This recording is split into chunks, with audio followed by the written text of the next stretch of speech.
Good morning, Countryside. And welcome to the Wednesday, November 16th edition of the UPC Morning Show. Today on UPC, I have news on the Macy's parade.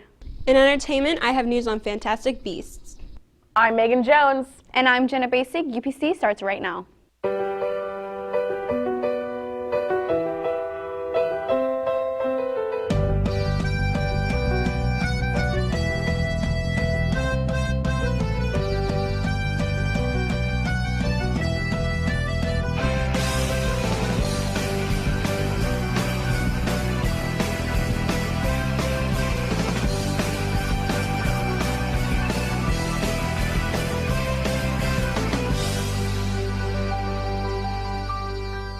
We're just over a week away from the annual Macy's Thanksgiving Parade, and we're now getting a first look at some of the floats that will be seen strolling through New York. From fantasy conception to tangible magic, new floats this year are the Aloha Spirit featuring a working waterfall, the Girl Scouts building a better world, Deck the Halls, and Crazy Glue's Funhouse.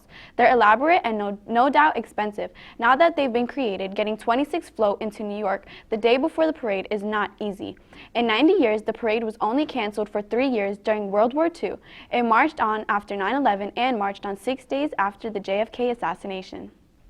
A police canine in Boise, Idaho continues to recover after being shot and wounded during an officer-involved shooting, and the pooch has his fellow four-legged friends to thank for saving his life. West Vet in Garden City is set up to handle emergencies 24 hours a day, every day, but Dr. John Chandler says Friday was the first time they had worked on a police dog that had been shot. It took 4 doctors to save Jardo's life, as well as a couple of four-legged donors. WestVet says for a dog to be a blood donor, it must be healthy, happy, weigh more than 50 pounds, be between 1 and 7 years of age, and be committed to donate for at least 2 years. Whether Jardo will return to duty after his expected 2-month recovery is unknown, but Dr. Chandler says medically, he doesn't see why the canine officer couldn't. In school news, make sure to see Troop 900's modernized production of The Crucible by Arthur Miller. Tickets are $12 for adults and $7 for students and seniors. It runs November 17th through 19th at 7 p.m. This is a show you don't want to miss. Don't forget, the book drive ends on Thursday, November 17th. Please bring your new or gently used books for a needy family. Books from infant to middle school age are the most needed. The first period class with the most number of books will win breakfast. Attention FBLA members. There will be an FBLA meeting after school on Wednesday in A7. Be sure to be prepared to let Mr. Felt know what competition you will be participating in this year. The deadline for competition topics is Wednesday, November 16th. See Mr. Felt for details. Seniors, Harf Jones will be taking graduation announcements and cap and gowns today. During all lunches in the cafeteria, extra order forms are available in the main office. This week is National Hunger and Homelessness Awareness Week, November 14th through the 18th. This is the 4th year this event has been sponsored in the Pinellas School District. In order to support an awareness initiative within Pinellas County Schools, our guidance department will host a table in front of the guidance offices during first and second lunches.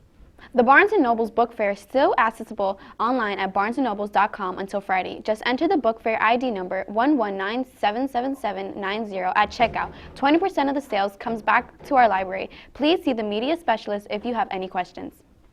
The GSA Relay for Life team will be meeting tomorrow in room L5. Also, seniors on Friday, the theater department will be showing The Crucible from 7:30 to 9:30 a.m. You will go to 5th period where the teacher will take attendance and you will be released by intercom. You must be on track to attend. In entertainment, Christy has news on Fantastic Beasts. Christy? Thanks, Megan. J.K. Rowling has had to fact-check her book, now movie, Fantastic Beasts. The film opens this week as a part of the Harry Potter canon. People are already speculating details about the sequel that is scheduled for November 2018. A post on Snitch Sneaker said the storyline in the sequel will begin shortly after the release of the film's premiere installment.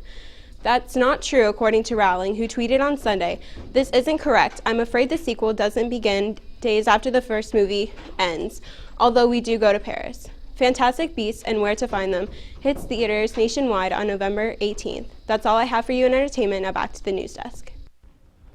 Thanks, Christy. Heroes come in all shapes and sizes, and one little hero from New York helped save her family from a burning apartment. Diana Lavera says it was about 6:30 yesterday morning when she ran into her mother's bedroom to wake her up. Their Valley Stream apartment was on fire. She told her mother she couldn't breathe and didn't feel well. The 10-year-old says her mother doesn't speak English very well, so she called 911 herself.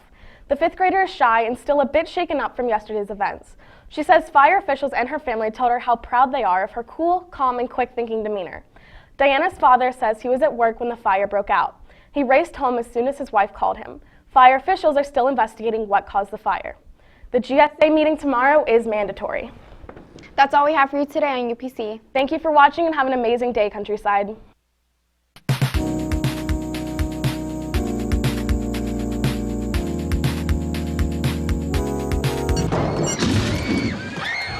No, get those lights off! Off! Turn them off. They're too bright. Turn them off. Turn them off. Let's go. Ready? Turn.